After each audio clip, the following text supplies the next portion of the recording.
Eileen's has been whipping up its unique take on New York cheesecake since 1975, while Dominique Ansel's cronut is a newer NYC classic that sells out daily. Whether tried and true or new favorites, New York City is known as one of the world's biggest food destinations. Here are 20 foods from the Big Apple to add to your bucket list. Hot dogs are as true to New York as bagels, pizza, and pastrami on rye. But only one spot has been serving their franks with tropical drinks since 1932. The winning combo has spawned many imitators over the years, but tourists, celebrities, and loyal customers still seek out the original. This is Papaya King. I've been coming in here since I was maybe 9, 10 years old, and I'm 69 now. But this place has always been tops, and everybody that's from this area or from New York knows about Papaya King.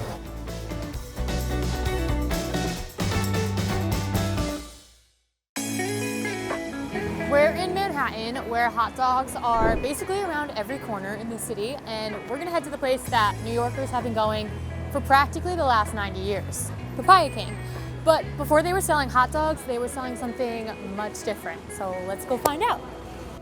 Papaya King's hot dogs have been called arguably the best hot dog in New York City by food icon Anthony Bourdain. For me, there's nothing better than a Papaya King to tamp it all down, send me off into the arms of Morpheus properly. It's the gold standard. And praise for the restaurant has led many imitators across the city to serve a similar tropical drink and hot dog combo. But contrary to popular belief, these lookalikes have no connection to Papaya King. The biggest misconception in New York City, and I deal with it every single day of my life, is that, oh, you're on 72nd Street. Oh, you're on 14th Street and 1st Avenue. This is the original Papaya King. A lot of the younger generation has no idea, no clue which is which. They think it's all the same. But I guarantee you, when you go to these other places, totally different product. Before Papaya King became a destination for hot dogs, it wasn't Papaya King at all. It started as a juice bar called Hawaiian Tropical Drinks, opened by Greek immigrant Gus Poulos. He stumbled upon the most unbelievable melon in the world, the papaya melon, on vacation in Cuba. Came back from Cuba, he said, oh my God, I have to open up something in New York City that I could use the papaya fruit. So Hawaiian Tropical Drinks was born. We are the first juice bar in America. All these other guys came 65 years after us. But 2 years later, a customer walked in wanting more. 1934, a customer came into the store and said, what do you have for lunch? I'm starving. He's like, well, I brought some Frankfurters from home. The guy's like, I'll take them. And the rest is history. So in 1963, it was renamed Papaya King, no longer Hawaiian Tropical Drinks, and they focused more on the combination of salty, sweet, and fresh fruit. So it's kind of like the devil and the angel in the same location. Hot dogs are delivered each morning at 6 from a local factory. Papaya King employees wearing bright yellow shirts, undoubtedly made to match the shop's signature neon sign, ready themselves for the lunch rush. On an average Monday through Wednesday, we go through 250 to 300 pounds of hot dogs a day. All right, it's 10 to a pound, so 3,000 hot dogs a day. On the weekends, we go anywhere from 4,000 hot dogs a day to 4,700 hot dogs a day. Wow. A day. Ooh. Thank you. No, that's okay. Thank you. Wayne says the most popular order is the original combo: 2 hot dogs with relish, sauerkraut, or New York onion sauce, and a papaya drink. Honestly, from the moment I opened that box, I could smell the vinegar from this sauce, and I'm really excited. That makes me more excited to try it. It's a snappy hot dog, for sure. I really liked the sauce because it was like zingy was the way that Wayne described it to me, kind of tangy. You really get that vinegar. Although hot dogs are the assumed star of the show, Papaya King's signature juices are just as popular. What about this combination of juice and hot dogs do you think is so appealing to customers? Well, you have a salty and a sweet kind of concept. So our drinks are fresh, they're natural, it's digestive, as you can see on the machines. It sounds crazy, you're having a beef hot dog with a fresh juice or a tropical drink, but it works. Because it's the best combination for me. I enjoy it every time, and it's enough. I'm not too full after I get out. I'm just right. The food is a staple, it's not just a snack. And the papaya is great with vodka. All day we've been talking to people, and they, for the majority, said that they get their dogs with the New York onion sauce, and they always get the papaya drink. That was unexpected. I expected it to be a thinner juice, but it's actually a frothier fruit drink. But I think it's honestly refreshing, creamy, and not too heavy. And it does, like every other person has said, complement the savory hot dog. You got the sweet drink. Clearly the combination works. The place has been around for 87 years. We're from Amsterdam and we came to Papaya for the hot dogs because we heard from Google it was the best. So. What do we think? Awesome. Awesome. This kind of thing appeals to everybody. I have politicians, I have Martha Stewart, Woody Allen, de Blasio comes all the time. We have a ton of doormen, firemen, school kids, older women, people that have been coming for generations of families. It appeals to everybody. Everybody still eats hot dogs, no matter what they say out there.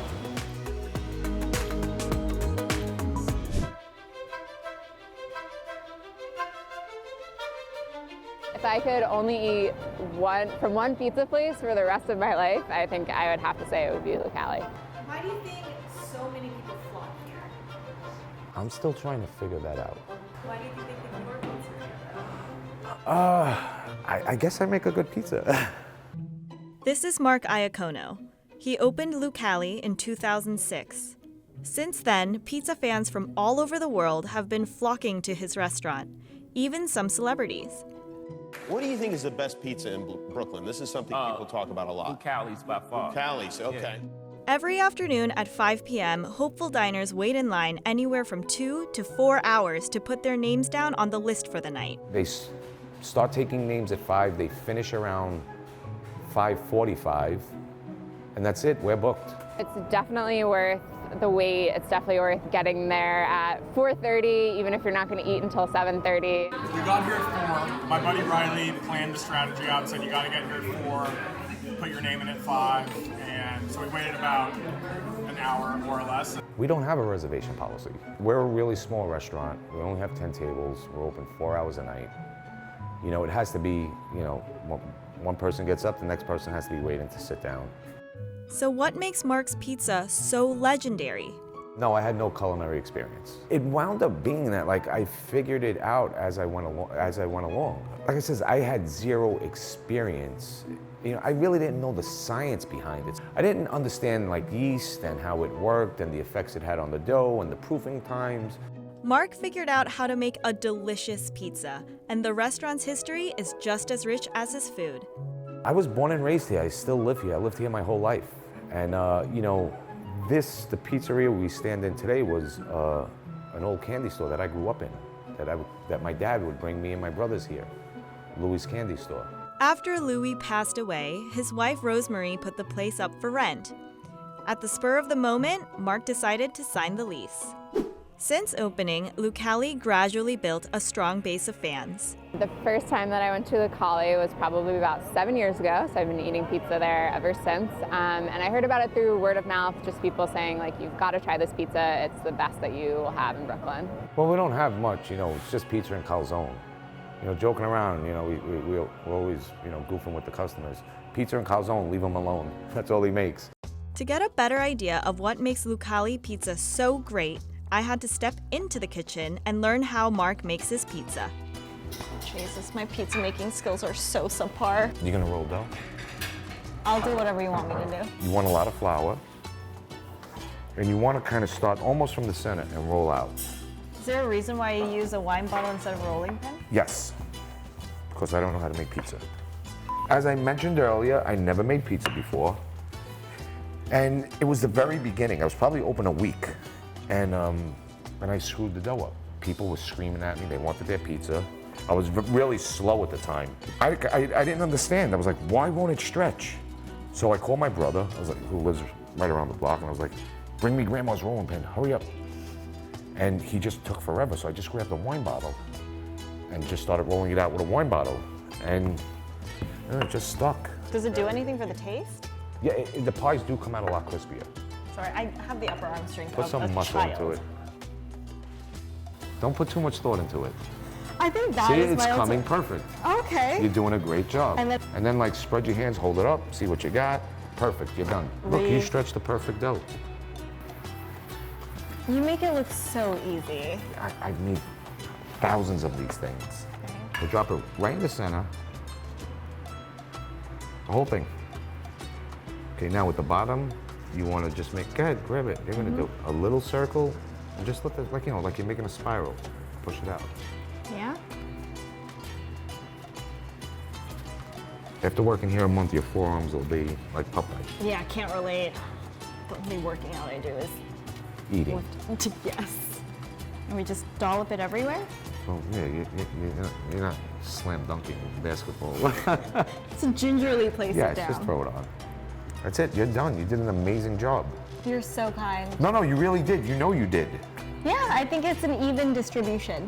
After that, the pizza goes into the oven and is topped with Parmigiano Reggiano and fresh basil. People have been coming here, and I think because it's so hard to get in here, they have the pizza, and they don't want to waste the experience on a calzone, and like, I'll send the calzone over. They don't order the pizza anymore. Now they just order the calzone. So we're gonna do a calzone? What's the best way to order the calzone? Calzone, a little garlic, and we make a hot pepper sauce that you can put on top.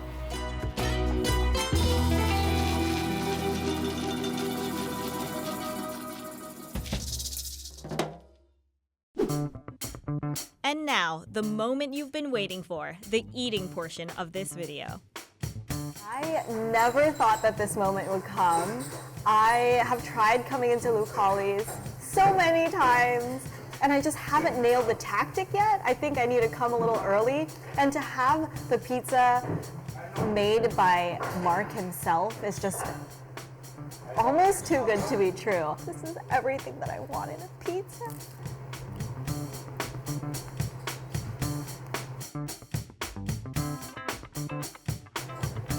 So good. The crust, it just keeps getting better. Normally, I have something to say after the first bite, but I truly don't want it to end, so I'm gonna talk to you after I finish this slice. It's like just the perfect pairing of flavors. It's truly mind-blowing. I am astounded. It's not bad. When you say it's not bad, that's like truly the biggest understatement of the year. And to top it off, I sat down with Mark and ate the calzone. I eat out a lot, and like, and I look for ordinary dishes. Like, again, pizza's just, it's ordinary to me. But who's doing it the best? Like, you know, I grew up with this, you know, you gotta step out of the box. Like, I know, like, everyone plays favoritism to the pizzerias they grew up with, but you need to go out and experience a bunch of pizzerias. And what's amazing about this pie? What was amazing about his pie? And just put it all together and just try to take the pizza to another level. So that's the secret behind the pizza at Lucali. Mark, in my humble opinion, has perfected the pizza, but he sometimes gets a spark for a new idea. This pie I just made is inspiring me to make a new pie. It's just like something, I came up with a great idea. You heard it here first. Mark eats the first slice of pizza and he's like, I got an idea. And now I know. You inspired it. That means so much. Do you like garlic? I'm Korean. Like, garlic's big in Korea? Are you joking? No, I don't eat a lot of Korean food. I don't know where to go. Okay, that I can share with you. Okay, you're gonna take me out for Korean? Yes, All I right. can do that. So I'm guessing that this new idea is gonna have something to do with garlic? I may have to name the pie after you. All right, my restaurant is full. I need to get back to work. I think part of the charm at Lucali is to wait in the line and really like build up the anticipation of trying this pizza and this calzone. And then once you taste it, you're always gonna be wanting it.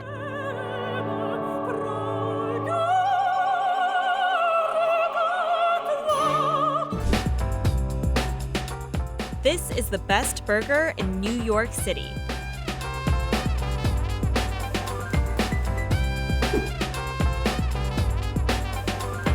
I want to stop eating, but I can't. It's like the best thing I ever ate. The restaurant has an extensive pizza menu, but the burger is Emily's claim to fame. We specialize in pizza, but we're well known for the burger. Their top-selling pizza, the Colony, made with pepperoni, pickled chilies, and honey. Yeah, our pizzas are not traditional in any way. We use a traditional wood-fired oven, but like that's about it. So we try to be nonconformist and try to be different the same way we do with our burger. The Emmy Burger is arguably the best in New York City, with accolades to support it. In a previous video, the Emmy Burger was voted the best burger in New York City. Here's why. Sauce is amazing. And the bun is amazing. The bun, yes. This burger is so good. The first time I had it here, when I tasted how amazing the burger was, it's like a pizza place shouldn't be able to make a burger this good. I'd say the best burger in the world. Wow. So what makes the Emmy Burger so special? As much as I love a classic burger, I want to have something with a little more what I wanted in flavor profile. It starts with a dry-aged beef patty.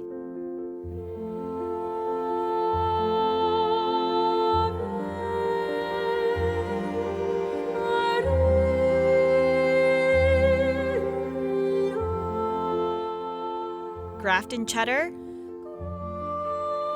dressed with caramelized onions. And perhaps the best component of the burger, the Emmy sauce. It's a secret. Can't tell you. I pushed a little, and Chef Highland graciously let me in on a few key ingredients. This sauce is gochujang, fish sauce, Kewpie, and That's all ingredients that I know and love. I can honestly tell you, Kewpie and gochujang are two of the best condiments ever. especially when you mix them together. Can I taste? Of course.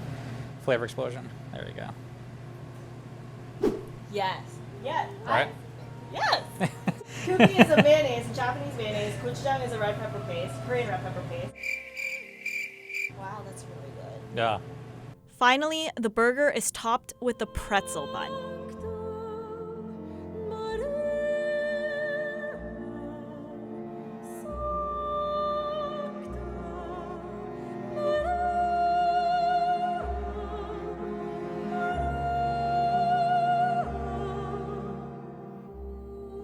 Word to the wise, maybe this is a fork and knife situation.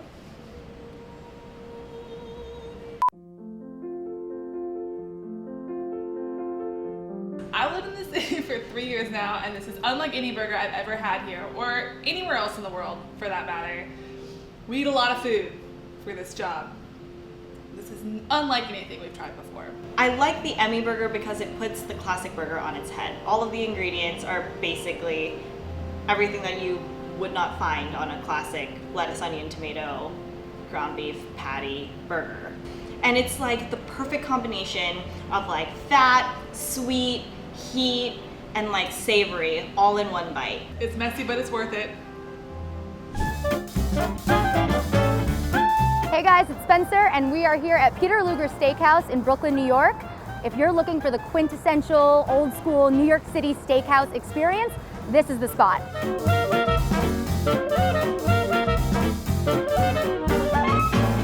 Peter Luger Steakhouse is an old school German beer hall styled steakhouse where we believe in, as my great grandfather would say, simple goodness. And what I mean by that is we have a small menu, but what we do, we try to make sure that we get perfectly. The family-owned restaurant is one of the few Michelin-starred steakhouses in the city. And it's made Zagat's list of best steakhouses in NYC for 30 years and counting. Most surprisingly, though, is their ability to last in a neighborhood that's seen such significant changes over the years. Peter Luger was opened in 1887 as Carl Luger's Cafe and Billiards. And my great-grandfather had a metal factory right across the street, and every day he would come in for lunch and have a steak and a martini. And when it was put up for auction, he poked his head in. There wasn't much going on, and without knowing anything about the restaurant industry, he kind of took a gamble on it. People knew they could come here for a great meal, great service, and it was reliable in a part of town that wasn't as reliable. Now the neighborhood has changed drastically. I think it's been kind of a perfect storm of energy that has pushed us from a little steakhouse right over the Williamsburg Bridge to hopefully a destination restaurant in the United States. Every steak is hand-picked by a family member to ensure it meets their rigorous standards. What defines a Peter Luger steak is we only start with USDA Prime, which is the highest grade the USDA will hand out. From there, we will only select a very small portion of it. Once it's brought to the restaurant, we dry age it in-house for an undisclosed period of time. I'm afraid I can't tell you guys that, but once it's been dry aged, we then butcher it in-house. We sear it, and we want that steak going out sizzling hot, and so from there, it's just going to your table hopefully as quickly as possible.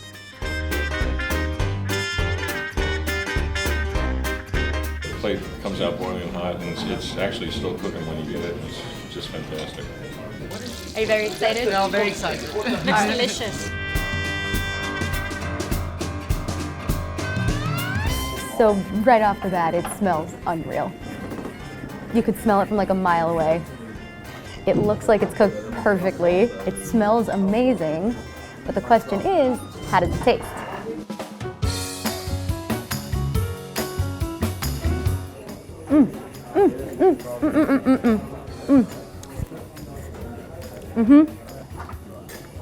That is incredibly tender. I think when you have a steakhouse that's been here for 130 years, you know they're doing it right. And I can tell you it's as good as it looks. There's a reason they've survived the ages. This is the reason right here.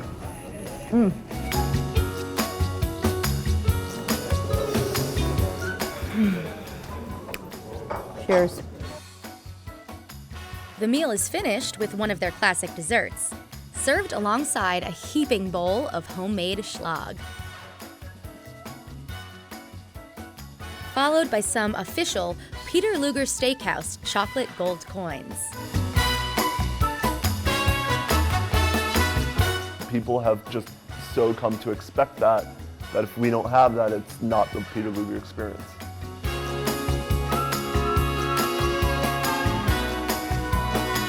We go out of our way to really ensure that each piece of meat is as good, if not better than the next.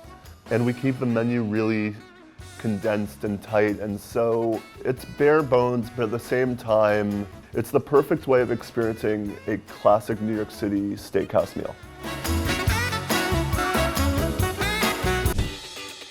This is the cronut, one of New York City's most legendary desserts. This hands down might be one of the best things I've ever eaten in my life.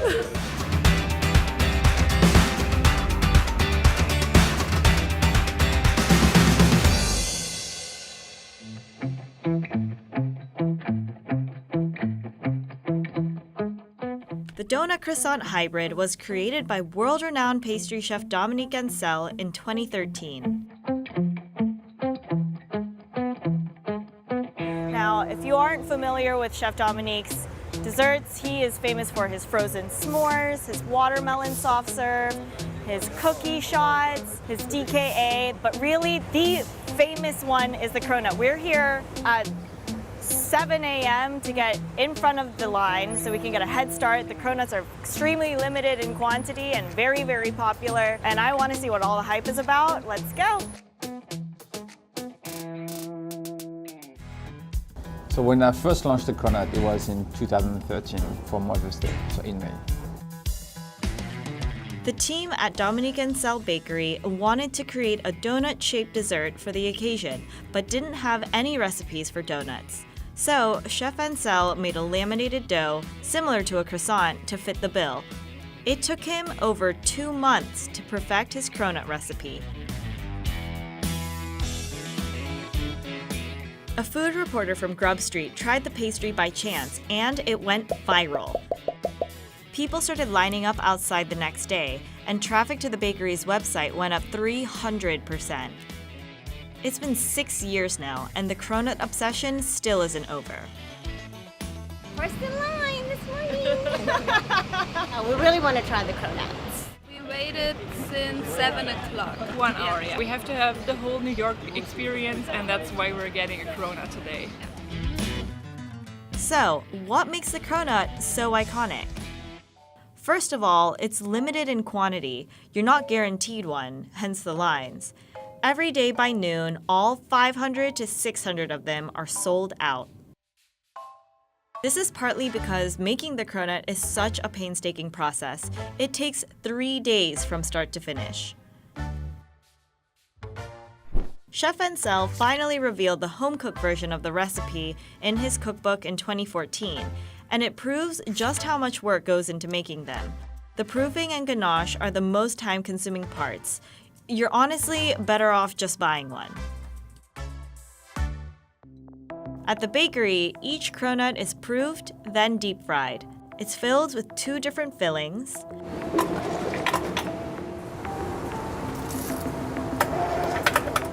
Then it's rolled in sugar and glazed. The team changes the cronut flavor every month, and no flavor is ever repeated. The reason why I keep limiting the quantity is just because I want to preserve the quality. I always tell everyone that I don't want my creation to kill my creativity. When we visited in July, the cronut of the month was Meyer lemon and wildflower honey.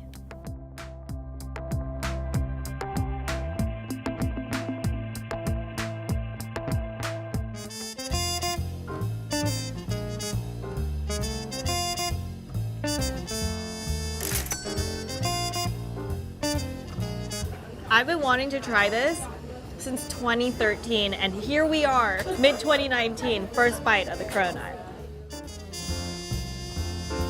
It's so crunchy. This hands down might be one of the best things I've ever eaten in my life. Wow. That's so good. That is so good. It definitely, for me, tastes more like a croissant than a donut. It's denser than a donut, and it has these little very thin layers like you get from a croissant, and it's extremely buttery but still very light and airy. Do you have powdered sugar like everywhere on my face? Sort of. I can see why people line out the door 2 hours before opening just to have this dessert now, because it's fluffy, it's airy, it's buttery, it's crunchy, it's all of the adjectives that you want in a dessert just embodied in this one thing, one cronut.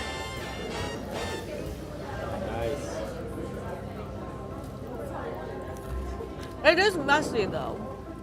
This rightfully owns the title of the best dessert in New York City. A lot of people ask me if I knew that this was going to happen and what I was expecting. Of course I didn't know. Of course, no one can plan for this. In a city where new food trends are popping up almost every day, there are still no signs that the cronut's popularity is slowing down. The obsession has spread throughout the world, with copycat cronuts and recipes found everywhere. Even Dunkin' Donuts introduced its version in 2014. Imitation may be the best form of flattery, but the best place to get the cronut is where it all started, Dominique Ansel Bakery in New York City.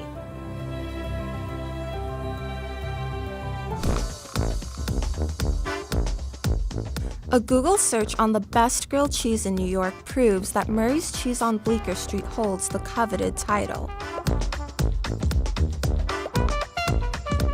Now, Murray's is literally a cheese kingdom. But even though grilled cheese is so simple, it's so easy to mess up. So how do they do it? And what makes their grilled cheese the best? I hear they have a secret that helps them sell the absolute best cheeses around. They ripen their products in these cheese caves right here in New York. It's a European method, but with a twist. See, centuries ago, cheeses used to be aged in actual caves because the cool environment allowed the flavors to develop without ruining the product. Murray's Caves mimics that environment, but in a modern facility. We took a trip to these caves to learn more about how they do it.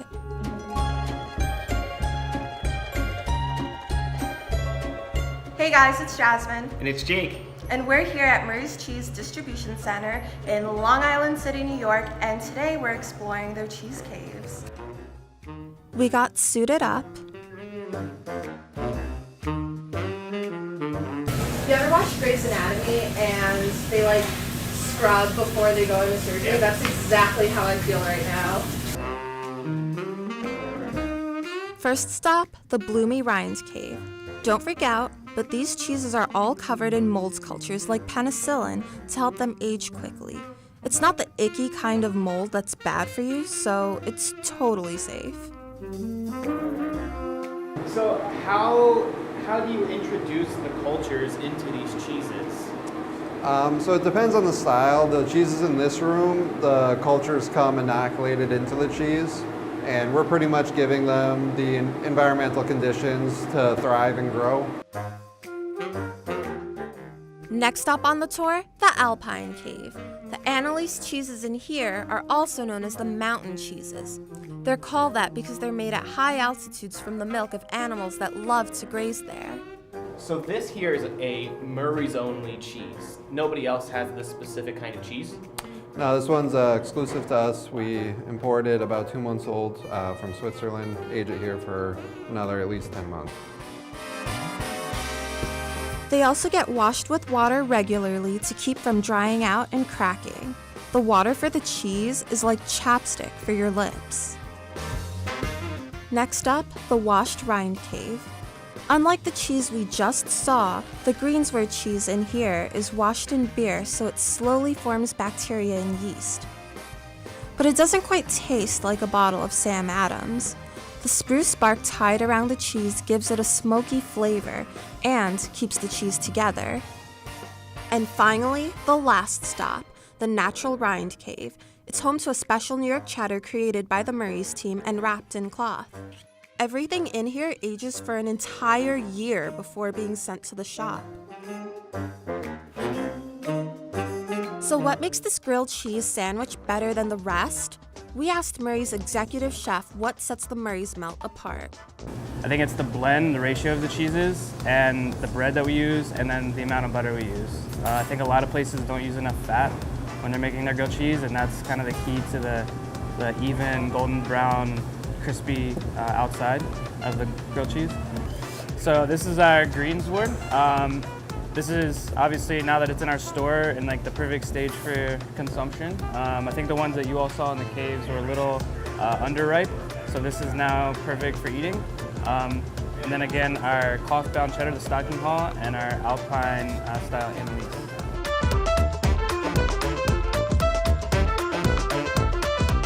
And this is room temperature. Having our cheese caves here in New York is super important because, well, first off, it's super unique. Not many retailers our size are doing something like this. And in terms of quality and freshness, it allows us to basically take the cheese before they're actually ready to consume and then tailor it both with aging and flavor profiles the way we want it, the way we want to present it to be a unique product. The Murray's Melt starts off with slices of Ore Washer's Pullman bread. They stack on Fontina, red wax Gouda, and New York cheddar. Then lather on the butter for a super crunchy crust. And I'm talking super crunchy.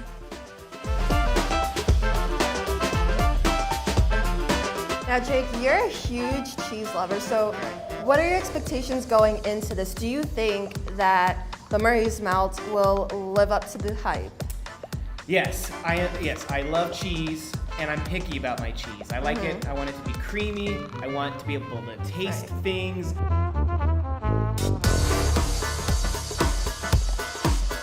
Heaven in between two slices of bread is what this is. That is some buttery goodness. You know what makes this sandwich stand out among the dozens, probably hundreds of grilled cheeses I've tried before? It's the fact that this isn't overly salty from those 3 cheeses. All the flavors work together. They stand out. You can actually taste each individual flavor when you bite into this. People, if you're ever coming to New York, you go to Times Square, you go to Central Park, you come right here to Murray's and you get a Murray's Melt, because it is the best grilled cheese New York has to offer.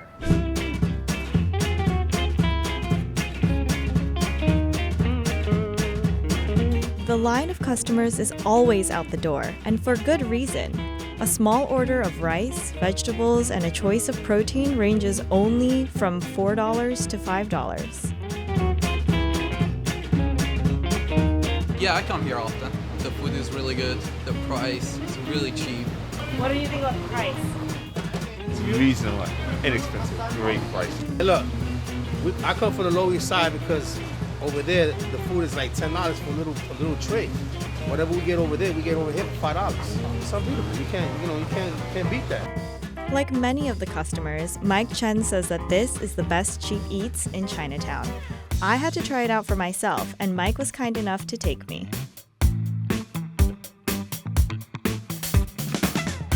What do you like most about this place? This is the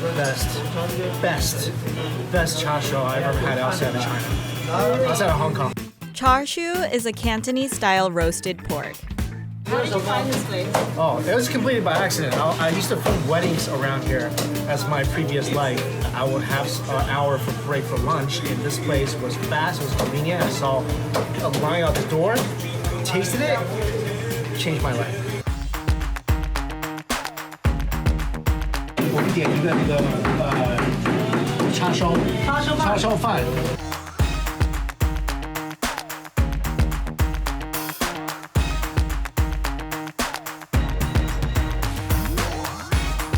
What makes the best char siu? The char on the outside, the subtle sweetness to savory ratio, and the tenderness of the pork is very important.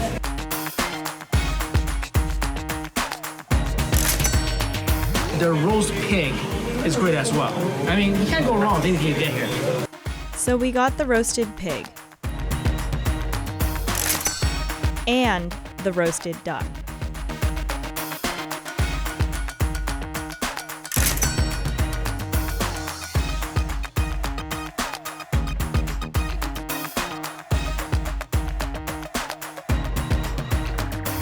What are we working with here? Okay, we got the roast pork, the classic char siu. We got the roast pig with the crispy skin on the outside and all that fat.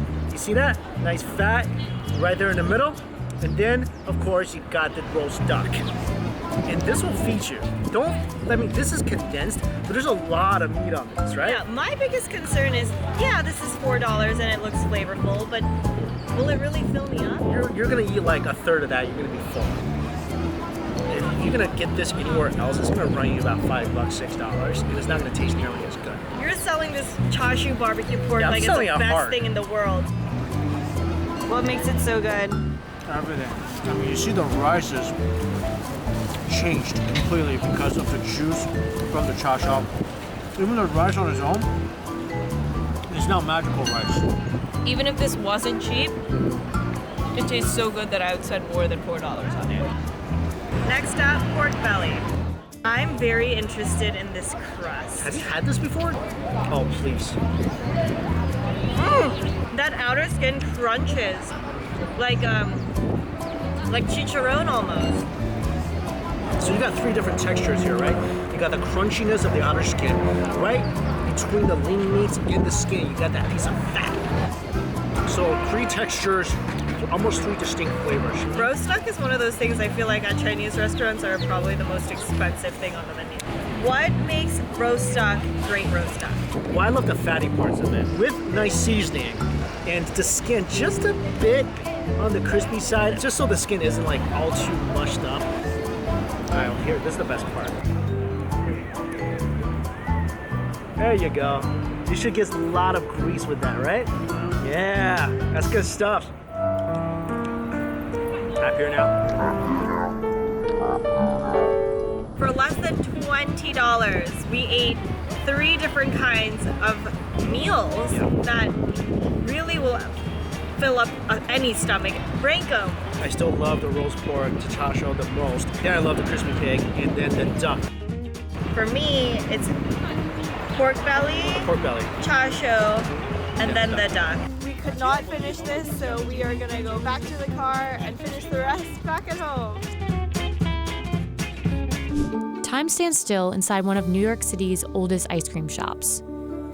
Customers sitting at the long marble sundae bar await orders for old school desserts, each appropriately finished with a red cherry on top.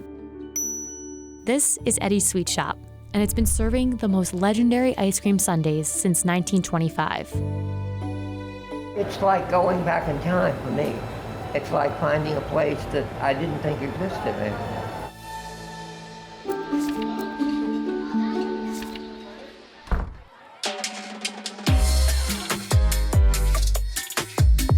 We're in Forest Hills today, and we're heading to Eddie's Sweet Shop, which is one of the oldest ice cream parlors in New York City.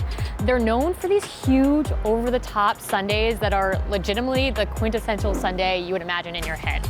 But there's a ton of shops that sell ice cream in the city, so why has Eddie's stood the test of time? Let's go find out. The shop has operated out of its original corner store location in Forest Hills for the last 95 years. It's a Queens institution, but it's well known beyond the borough. And ironically, there was never an Eddie. The shop was previously named DeWitt's Ice Cream Parlor before Giuseppe Citrano took ownership and changed it to Eddie's Sweet Shop in the 1960s. It's gone through 4 owners now, with many of the previous managers working until they were ready to retire. And when it was Giuseppe's turn, he passed the shop on to his son, Vito. This place never went through a change, and we were very grateful for the other owners never to put any money into the place and change it. We used the same dishes that have been used since the 30s. Even those holders are about from the 1930s. Eddie's is known for its classic sundae with the works. 3 scoops of ice cream, hot fudge or strawberry sauce, and fresh whipped cream, all topped with a cherry. Every flavor is made on-site and from scratch, using the same recipes inherited from the shop's previous owners. Mainly, we do sundaes here, milkshakes. Cones is probably one of the least things we do. I order something different every time probably because everything is so good, and if it's homemade, you have to like try everything all the time.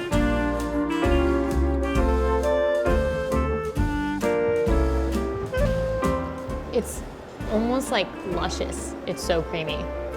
And this whipped cream is cloud-like. It's very light, it's not sweet. Perhaps what Eddie's does best is preserve its original charm. The shop sticks to the classics rather than calling on the newest or trendiest items. And that's exactly why people seek it out. It's the kind of shop that appeals to both young and old, to those who have known Eddie's for years and those just coming across it. Everything about this place is old school. From the minute that you walk in, you see the bar, you see the sundae bar, people sit down, they're ordering ice cream sodas, and then you get a sundae that's literally piled high like this, and you just feel like you're out of a scene of a movie that's from, I don't know, the 1950s. It's like a time capsule sort of atmosphere, and I think that's what kind of makes this place stand out. And I mean, it's been here for almost 100 years.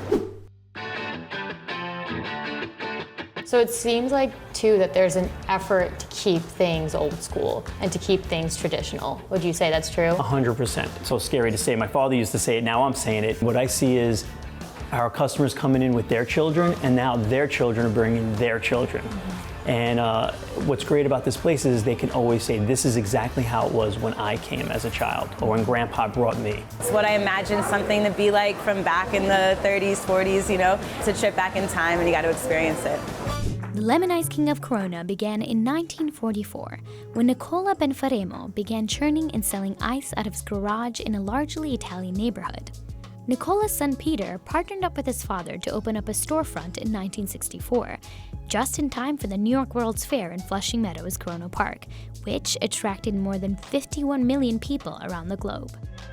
Everyone is coming to the New York World's Fair.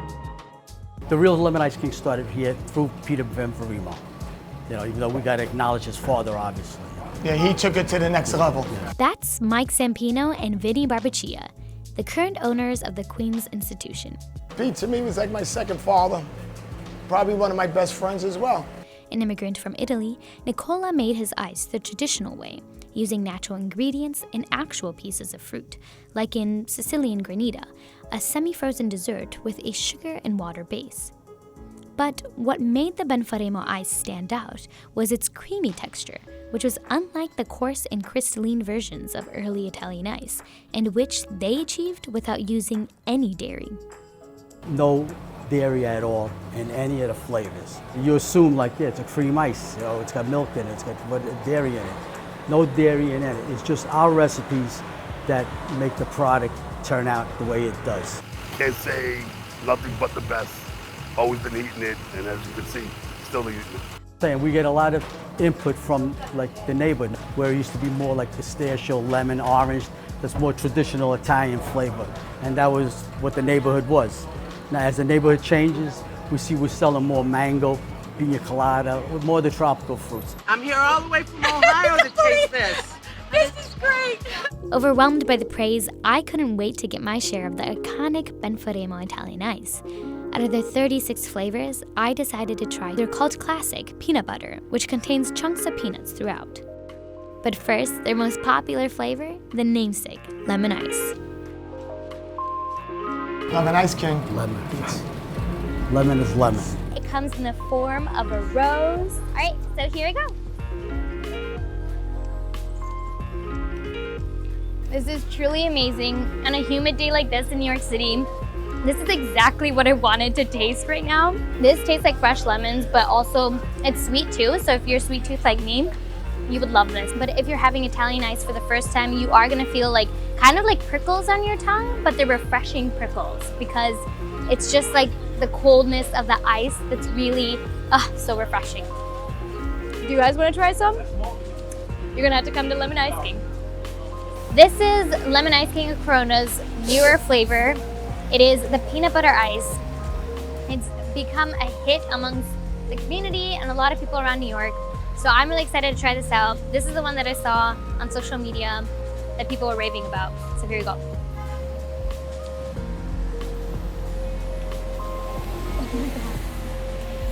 I really cannot believe that dairy is not in this because this tastes so smooth and just like any peanut butter ice cream that I've had in the past.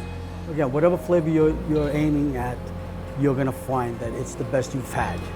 This 75-year-old recipe and larger window operation remain loyal to its owner and neighborhood as Vinny and Mike continue to hire local kids to scoop out Italian ice. We're part of the neighborhood. We grew up here, we grew up with the store. Guys, people that come up here, and now I grew up with these kids. Now they're coming up with their kids, and it's like, you know, you realize how old you're getting, you know. But again, you realize the strength of the institution, if you will, right? That we're still here, still going strong, and hopefully we're here for another 100 years. Plush brioche donuts, filled with leche cream, topped with leche flan, and gently sprinkled with powdered sugar. And while some food in New York is designed with pseudo-exclusivity to build up hype, these particular donuts are exclusive purely out of necessity. They're made in this small woodside kitchen, outfitted with a KitchenAid, a single oven, and 2 small fryers that work together to produce over 500 donuts every single week for a growing customer base. Are you tired? Because I'm like tired listening to you talk about it. Oh, we're so tired all the time. Kim, along with her boyfriend and Kora co-owner Kevin, begin prepping for the week's sales on Monday. And while Kora's donut flavors change week to week, the leche flan donut is the star of the show. It begins with a whole lot of egg yolks, evaporated and condensed milk, a pinch of salt, and some vanilla, all combined with an immersion blender until it's silky smooth. Kim boils hot caramel just shy of burning for a slightly bittersweet tang, then pours it onto a tray, laying on the flan mixture before popping the whole thing into the oven, where the flan is torched to remove any air bubbles before it's baked for about an hour and a half until set. Each tray only makes about 35 donuts, and the oven only fits 1 tray, so Kim needs to repeat this process at least 4 more times to make enough donuts to fill orders. The flan is left to cool and set in the fridge until the next day, when they kick it into high gear. Kim's mom, Titi Babes, glazes donuts in one corner, while some coworkers meticulously pipe and decorate in the other, all while Kim fries dough and Kevin fills it. To finish the signature donut, rings are cut into the freshly fried dough. Then it's filled to the brim with pureed flan cream. The leche flan is cut into rounds, then gently layered into the donut before the whole thing is lightly sprinkled with powdered sugar. So I'm Filipino, and like the flavors are just so true to like what you would imagine Filipino dessert tastes like, but it's just brought to like a more modern contemporary format through the donut. The flan recipe fell into Kim's hands in some tragic yet serendipitous timing when Kim's grandmother, Kora, passed in January 2020, and in sorting through some of her belongings, she stumbled across something pretty special. We found her leche flan recipe in her old notebook. I wish that she was still here to see this and see what an impact she's left on me and how everything about this business has been built because what she did for me in my life. Oh my gosh, I'm gonna start tearing. Oh my God, if you cry, I'll cry. Oh my God, don't cry. I see you. When the pandemic and subsequent stay-at-home orders hit in March, Kim, like so many of us, took to baking to pass the time. During quarantine, when I was doing a lot of baking, I had leftover brioche. So yeah, I just let me just get some oil on the stove and I'll fry them off like donuts. She took to social media to sell some donuts to family and friends, and to her surprise, sold over 175 in the very first day. Working simply through word of mouth, the couple dropped an order form every Monday at 3 p.m., each week selling more and more until it became almost impossible for customers to snag a box. Grandmother's recipe book in hand, Kim and Kevin began building a business that pays homage to her grandmother in every way, down to the logo, which uses her handwritten letters lifted from the book. When we go downstairs and we hand a box to people, especially people that are having it for the first time, these donuts that have been so elusive and so hard to get, and just the pure joy on their faces is enough. Yo, I haven't had donuts in months and I'm so excited. I've been watching them make these for 2 days straight, and it's just been straight torture not being able to try them. Oh, yeah. The brioche donut by itself is light and airy. It's perfectly fried, it's not greasy. The cream on the bottom hits your mouth the second you bite into it, so you immediately get that leche flan flavor. And then you bite into the flan itself, and it's not dense, it's not too jiggly, it's just creamy. It melts in your mouth the second that you bite into it. The burnt caramel on top gives it this bitterness that really brings the whole thing together. It really levels out the sweetness. As far as desserts go, this is one of those ones that you feel like you can bite into it, and it doesn't feel heavy, it doesn't feel dense. It tastes like it came out of your grandmother's kitchen, but if your grandmother was a professional pastry chef.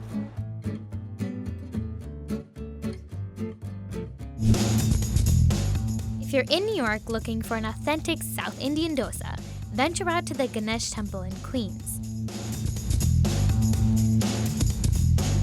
In the basement of this Hindu temple, they're dishing out 3 meals every day and a total of about 20 varieties of dosas. New York Magazine, Zagat, and the New York Times have all dubbed the temple canteen's dosas some of the best in the city.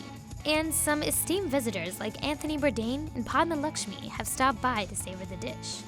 This is a 40-minute ride for us to the temple, and I do it every Tuesday because I love the food, and visiting God is the excuse I give my family.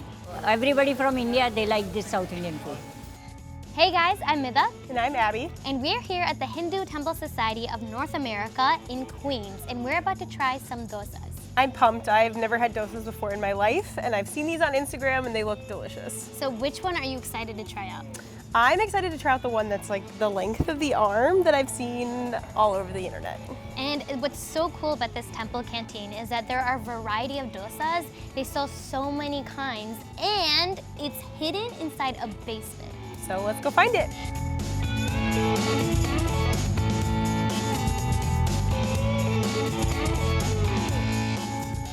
The Hindu Temple Society of North America, also known as the Ganesh Temple, was founded in 1970. The temple canteen soon followed, in the basement of the temple in 1993. At first, the canteen prepared only naivedyam, or food offerings to Hindu deities. Every day, first सबसे पहले भगवान के लिए प्रसाद बना लेते हैं, उसके बाद कैंटीन का आइटम बना लेते हैं. यहाँ के जितने भी शेफ हैं, सारा पंडित लोग हैं, ब्राह्मण हैं सब. Eventually, it began dishing out its iconic dosas for temple goers and visitors alike.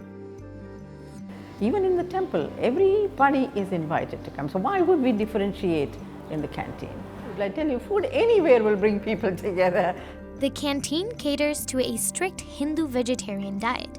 So the dosas are filled with ingredients like potatoes, onions, and Indian spices called masala.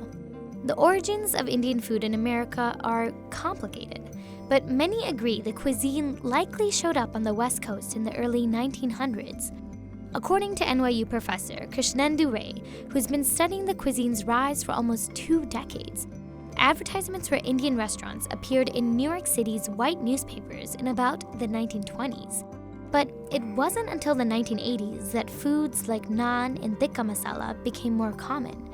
South Indian food, however, didn't often show up on menus. Today, of the roughly 400 Indian restaurants in New York City, Ray says only about 50 of them serve South Indian cuisine. And the one dish that's keeping South Indian food alive? The dosa. Everybody knows what dosa is, what idli is, what vada is, everything. But in the beginning, going back 20, 30 years ago, it was almost unknown, practically unknown. And it was only being made in the homes, really. And maybe in some big restaurants if you go down to the city, where you pay arm and a leg for that. So here, when we started this, and it's not only for our community, and the local people started coming. So once they come, they have the taste, it just brings them back here again. The temple canteen still sits humbly, as it always has, in a temple basement, complete with folding chairs, paper plates, and some really good dosas. This gets as close to mom's food back in India as it can. Dosas are traditionally vegetarian, made from rice flour and lentils. For dosa dough, we are soaking the rice overnight and then white lentil together, soaking overnight, and then grind it here, and then keep aside for 1 day for fermentation, and then we are making dosa. Chefs ladle the batter onto the grill, spread on vegetarian toppings, and fold the dosas into a triangle, cone, or cylinder shape. We decided to try the 3 most popular dosa varieties. The Pondicherry Masala, a triangular dosa stuffed with onions, green chilies, a spicy mixture, and potato masala. The Rava dosa, made with cream of wheat as well as onions, green chilies, and coriander mixed right in the batter. And the paper dosa, a giant crispy version of the dosa that is just the batter cooked up with ghee. All of the dosas come with 2 dipping sauces: sambar, a spicy lentil and vegetable gravy cooked with a special curry powder, and a green chutney made from ground coconut, ginger, and green chilies. We are making here so many varieties of dosa, around 20 varieties of dosa here. Normally weekdays 10 to 15 varieties of dosa, and then weekend we have more varieties of dosa here. People are coming and eating, enjoy. Ayo. When you're eating a really good dosa, what does it taste like? What does it feel like? There's so much that's involved in the dosa, and coming together, all the flavors just really pop in your mouth. It's super, super flavorful. So that's what you have to look forward to.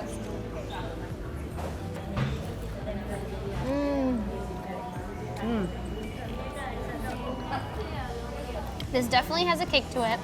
So on a scale of 1 to 10, I would say this is a 5. Yeah, a 5 in spice level, which is good because it's not overpowering the dosa at all. No, yeah. You can still taste the interior of the dosa, which consists of onions, corn, potatoes, so many different vegetables inside of here. Now that I've done a second dip into the sambar, the spice level has definitely kicked into like a 7. Now it's in the back of my mouth. Yep. Yeah, but it dissipated pretty quickly. If you do not like spices, then chutney is the way to go because it'll definitely like soften it up, make it easier. If you don't have a spice tolerance level that's very high. So you always eat it with your hands? Yeah, because most Indian food you don't really need forks or spoons. Like it's very traditional to eat it with your hands and just dip it into the sauce. How lucky am I that this is my first experience with dosas? You're pretty lucky, Abby, because I don't think anyone has these many dosas when they've tried out the first time. Because what if you are someone who likes the Pondicherry masala dosa and you wanted a filling dosa, you know, a dosa with a lot of filling, and you ordered the paper dosa? It's very different. So each one of these items is very different. And you would think, eating this food, how good it is, that this is all this place does. But this is not even why this building is here, and that's amazing.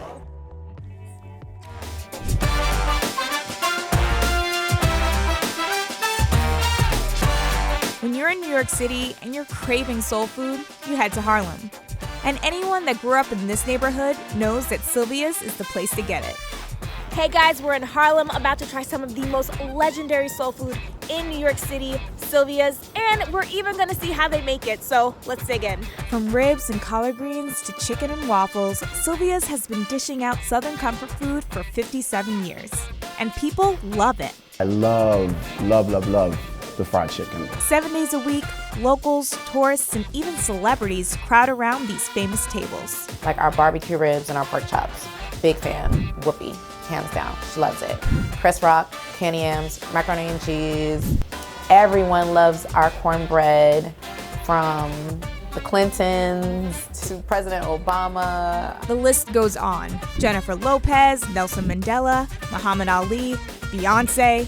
So what's the secret to almost 6 decades of Sylvia's success? Sylvia herself. She was the mother of Harlem. She was the perfect mixture of best friend, confidant, cheerleader, grandma, mentor. Everything just rolled into one beautiful, beautiful chocolatey package. Sylvia is like, she's Mama Harlem, Queen of Harlem. And coming in here was always like going home. Originally from South Carolina, Sylvia Woods moved to Harlem in 1944 and got a job working as a waitress at Johnson's Luncheonette. 18 years later, Johnson offered to sell the restaurant to Sylvia. With a loan from her mother, she opened Sylvia's restaurant in 1962. Sylvia passed away in 2012, entrusting her family with her tradition of persistent hospitality and love cooked into every bite. Today, Sylvia's children and grandchildren run the restaurant. This is her grandson Marcus, one of the chefs dishing out Sylvia's original recipes. I asked him to show me how it's done, starting with one of my favorite dishes. We are here in Sylvia's kitchen with Chef Marcus. He's gonna show me how to make their famous world-renowned ribs. All right, what's the first step? First things first, I like to just give them a little pat dry. Okay. You know, you have a lot of stuff still on them. You wanna just make sure that they're nice and clean. How long have you been making these? My whole life, honestly. As long as I can remember, I've been trying to help season food with my grandmother. Gotcha. You wanna make sure you rub it like you're putting lotion on a baby. You want it to get in each little crevice, all right? Okay. All right, I'm gonna lotion the baby now. Yes, absolutely. Treat it like it's yours. That's really the love. That's how you really get involved with your food and really make it a love type of thing. Very intimate. The ribs then go into a brine of water, vinegar, and some secret ingredients for 4.5 hours. Then they're baked. Next up, Sylvia's most popular dish, the chicken and waffles. Is this your grandmother's recipe? Yes, this is her recipe. That's all her. I mean, everything down to how you seasoned it, we all learned from her. Each chicken breast is seasoned and drenched in flour by hand. Excess flour is knocked off, and then it hits the fryer for about 7 to 10 minutes.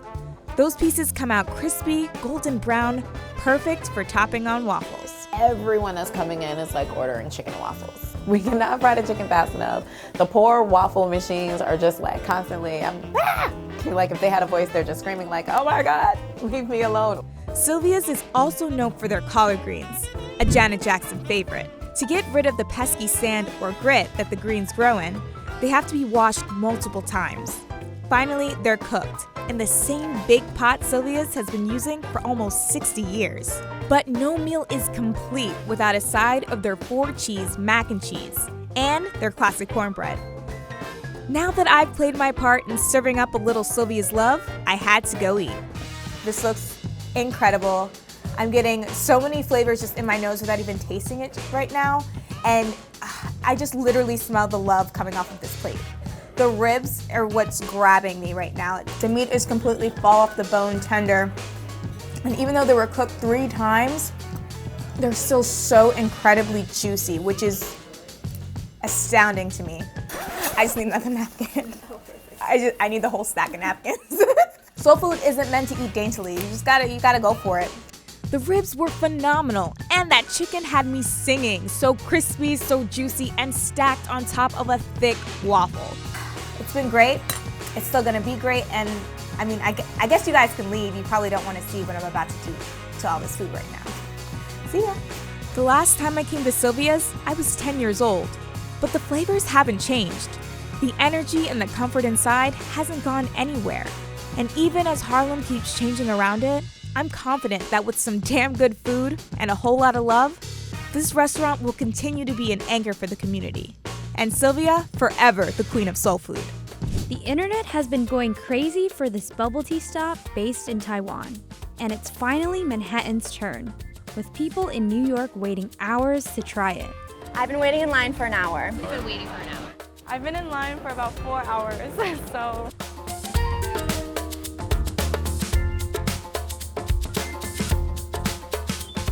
Hey guys, so I'm Michelle. I'm a huge boba fan, and today we are at Tiger Sugar in Chinatown. They're actually a boba chain that's already based in Asia, but they came overseas and they opened up 3 locations in New York City, in Flushing, in Brooklyn, and finally in Chinatown. And the best part is, I get to learn how it's made. So let's go. A lot of people in my way, but that's Chinatown. Tiger Sugar's name comes from the stripes that form when the signature brown sugar syrup drips down the inside of a plastic cup and swirls with the milk. Shops have been cropping up in the boroughs of New York since early 2019, and the demand is high. We have the first store open in Flushing in May 11, which also created a line of almost 2 hours and 40 minutes waiting. So then we found that we should need to open one more. And then the second one will be in Brooklyn, also at least 1.5 hours waiting. What makes our bubble tea special is because we make our boba at least 3 hours preparation, and also our drinks have tiger stripes.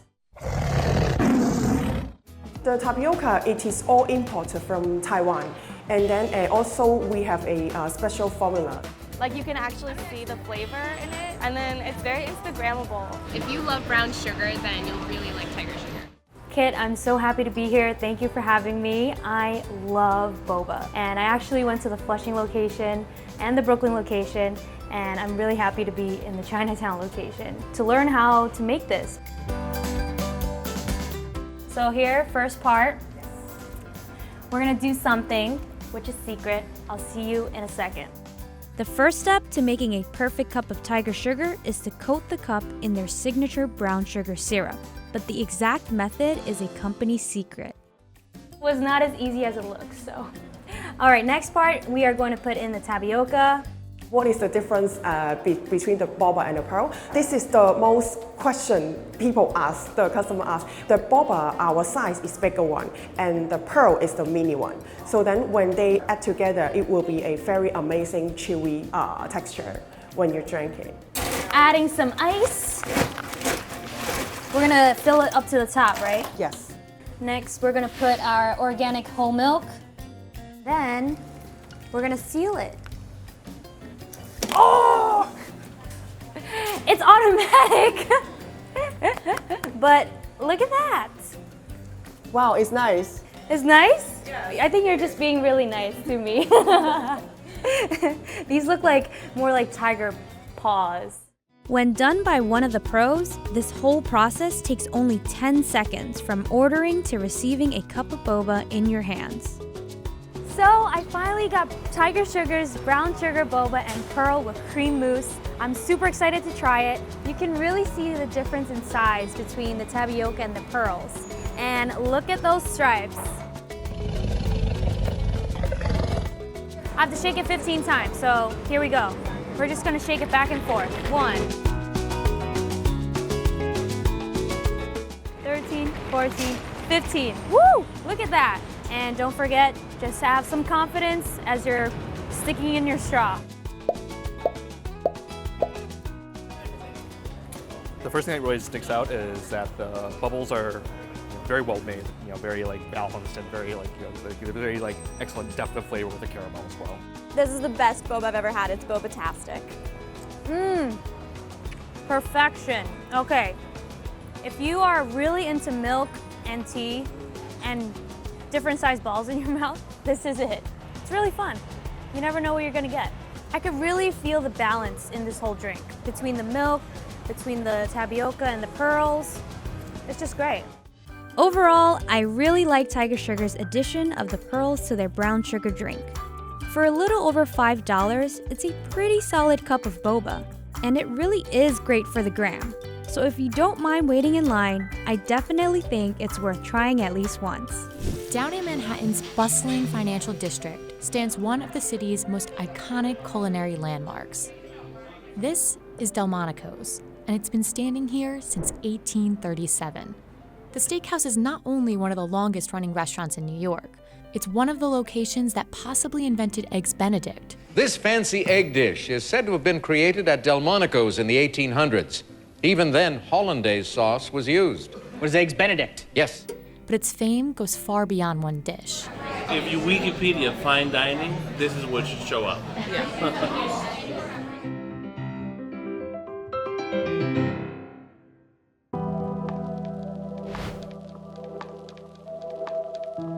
We're just a few blocks away from Delmonico's, where the restaurant is still operating in its original location from the 1800s. Talk to the people who work in this area or the tons of tourists who seek it out, and they'll tell you this place is a true New York landmark.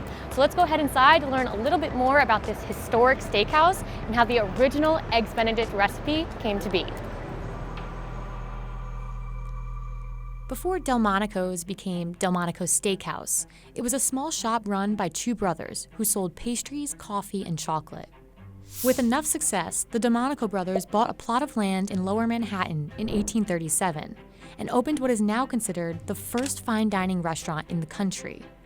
Delmonico's is older than some of New York City's most notable landmarks, including the Brooklyn Bridge, Statue of Liberty, and Central Park. And obviously Delmonico's is really old. 180 years old. 180 years. So how does that history and it being here still today, how does that play into it being an icon of New York? It's pretty cool, 180 years. I don't know how many restaurants, can say they're even, close to that. Absolutely, it is a history destination. Every day there's usually one or two tour groups outside of the front door, and they're explaining the history of Delmonico's. I've been coming to Delmonico's probably 20 years. Whenever I'm downtown, if I have a choice of where I'm eating, what better place can I go to? The restaurant was revolutionary and among the first in the U.S. to introduce gloved waiters, white cloth tables, and an a la carte menu. Obviously the name is such a historical name that people expect something fabulous, and when they do come here, I don't think anyone is ever sold short. Today, executive chef Billy Oliva leads the kitchen in preserving Delmonico's original recipes. Okay, so we're gonna plate our Eggs Benedict. So very easy, our brioche. And how was this original recipe created? How did this come together? So the Delmonico brothers had a lot of regular customers, and they were notorious for naming dishes after their customers. So Mr. and Mrs. Legrand Benedict used to come all the time, and they told the Delmonicos that they were bored of the menu. The Delmonico brothers says, okay, we're gonna make you something new. And it was Eggs Benedict that they created was for Mr. and Mrs. Legrand Benedict. And did they like it? And I presume they loved it. Because it's around 180 some odd years still, so. I know I've had it a few times, not here, but other places. It's that good popular. hangover food. Yeah, oh yeah. There are a couple stories of how Eggs Benedict came to be. Some say businessman Lemuel Benedict created the dish while looking for a cure to his hangover at the Waldorf Astoria Hotel's breakfast buffet in 1894. But Delmonico's says it started with the Legrands in the 1860s, immortalized in a cookbook in 1894. The restaurant makes more than 100 orders of the original Eggs Benedict a week, a plate that's been popularized by countless American diners and restaurants around the world. The Delmonico's recipe calls for 2 poached eggs, toasted brioche, and charred Black Forest ham. Oliva whisks together melted butter, vinegar, and Worcestershire sauce to make the dish's signature hollandaise sauce. Is that caviar? And then a little caviar is going to go on Some top. truffle and caviar, casually. Egg yolk. Oh my gosh. Did that happen with yours? You didn't react. You're used to it. You've eaten this so many times. That truffle hits you in the face. This stands out by far against every other Eggs Benedict I've had. Obviously, it has elements that other Eggs Benedict don't, but this is also the original with a little bit of With a little bit of flair. Flair. Yeah. Delmonico's flair. Delmonico's is the birthplace to a couple other American classics, like the Baked Alaska, named to celebrate the U.S.'s purchase of the 49th state, and the legendary Delmonico steak. Yeah, we probably sell 150, 200 a day. Of Delmonico steak? Oh man. Like it's double what we sell of everything else. The restaurant's reputation has earned it visits from some of the biggest names in politics, TV, and film. Look, we're going to Delmonico's for supper. Won't you join us? Delmonico's obviously one of the greatest restaurants in the world. Delmonico's. Delmonico's. Delmonico's. You never know who you could find here. You could have the governor here on one day, and you could have Scorsese here on another day. So it's a place where you never know who's going to be sitting next to you. What kind of celebrities have sitting potentially where we are sitting? Wow, well, I know definitely we've had Whoopi Goldberg. Matter of fact, last night Sean Penn was here. A lot of history is passed through here. Even people, Tesla is another one. You know, some people come in and they'll ask, where did Tesla sit? Abe Lincoln was here. The list goes on. Yeah, there's so many people. To this day, Delmonico's is considered an old world New York destination, guaranteeing a historic tour of fine cuisine to the hundreds of locals and tourists who walk through its doors. It's the type of place that you go to and you feel the history. There's so many steakhouses, and while a lot of them are good, they're all very the same. This place is different. It has character that a lot of the other ones don't have.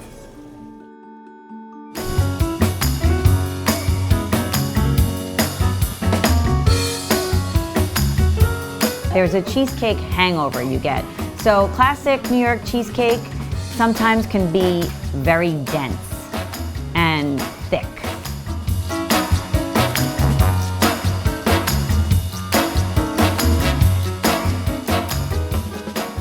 To say that I'm a cheesecake lover is a huge understatement. I live on cheesecake. Oh my God. This is delicious. In one word, amazing.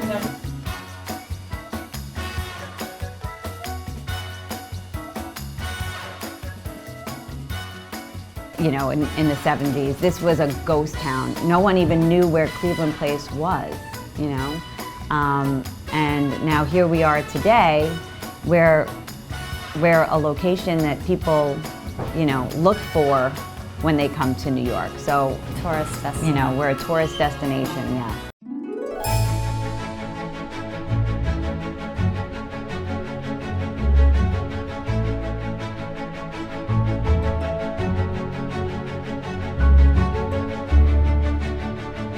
I have had other cheesecakes in New York City, but this one is by far a lot creamier and it's just so good.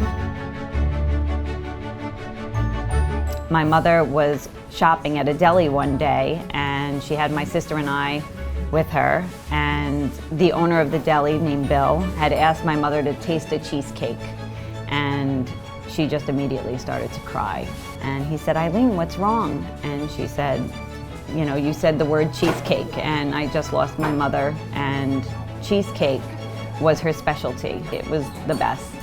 And he said, "Well, if it's so good, why don't you make me one?" And that was the day that Eileen's special cheesecake was truly born.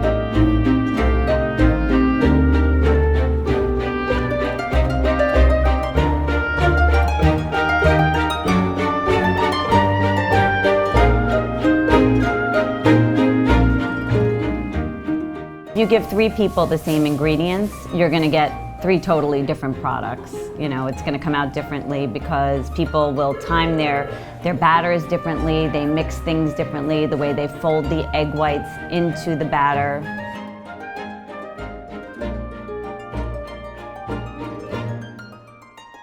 There's a cheesecake hangover you get. So classic New York cheesecake sometimes can be very dense and thick.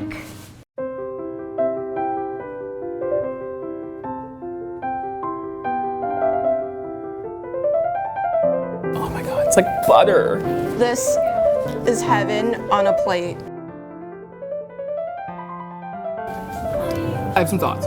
You get all the flavor and richness of like a traditional New York cheesecake, but it's like fluffy and light, and it doesn't feel like, you know, every time you take a bite, you're just like adding another pound to you. For some reason, the next one just tastes more and more amazing than the one before that. I don't even know how that's possible.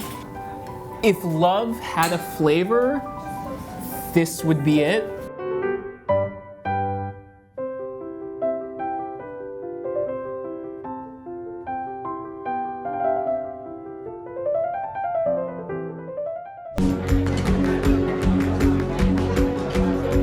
A trip to New York's Chinatown isn't complete without a stop at 9 Pell Street. And even though they've now moved up the block, hundreds of customers walk through the restaurant stores each day for one thing. It's called xiaolongbao, or Chinese soup dumpling. This is Joe's Shanghai, and it's been serving New York's most legendary soup dumplings since 1995. It's something special. This is the real deal. I've been all over China. I've been to Shanghai. I've had the soup dumplings. I've had everything over there. And Joe's really matches the flavor. It's amazing.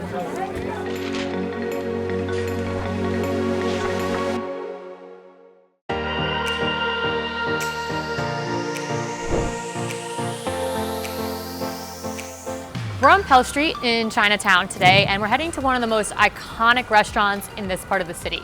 Joe's Shanghai is almost always packed with people coming to try their soup dumplings, but they're not the only place to do soup dumplings and to do them well. So why are so many people coming here?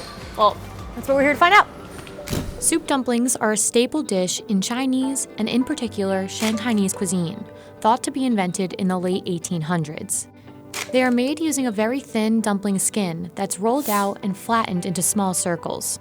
Joe's owner and chef, Joe C., keeps his recipe for the filling a secret, but typically the soup starts as a gelatinous stock that's cooled and cut into cubes. The cubes are then mixed into a ground pork filling and later placed into the dough.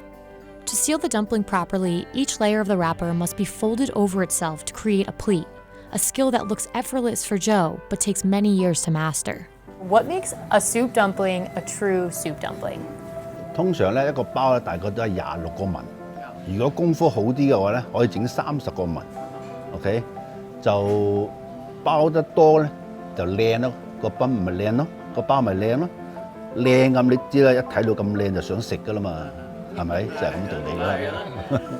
Finally, the dumplings are steamed in bamboo baskets, which causes the cubes to melt and create a piping hot soup inside. 一日最忙嗰時都賣咗400幾籠㗎，可以。Countless food publications and famous celebrities have raved about the soup dumplings at Joe's for the last 25 years.